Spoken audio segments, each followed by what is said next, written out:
దేవాలయాల అభివృద్ధికి అన్ని చర్యలు తీసుకుంటామని మంత్రి కొల్లు రవీంద్ర అన్నారు. కృష్ణా జిల్లా మోపిదేవిలోని సుబ్రహ్మణ్యేశ్వర స్వామిని మంత్రి కొల్లు రవీంద్ర దర్శించుకుని ప్రత్యేక పూజలు చేశారు. వేద పండితులు, పాలకవర్గ సభ్యులు ఆయనకు స్వాగతం పలికారు. నాగేంద్ర స్వామి పుట్లో పాలు పోసి ఆశీర్వాదం పొందారు.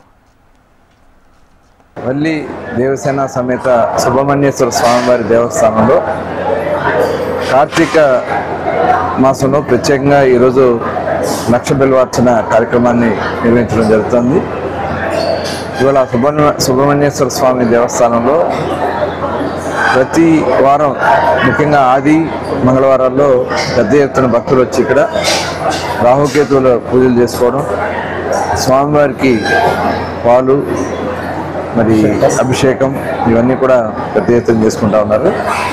మరి ఆ స్వామివారి ఆశీర్వచనాలు అందరికీ ఉండాలని చెప్పి మనస్ఫూర్తిగా కోరుకుంటూ మరి ఈ దేవాలయాన్ని మరింత అభివృద్ధిలో తీసుకురావడానికి తప్పకుండా ప్రభుత్వ పరంగా కావాల్సినటువంటి అన్ని ఏర్పాట్లు కూడా చేసుకోవడం జరుగుతుంది.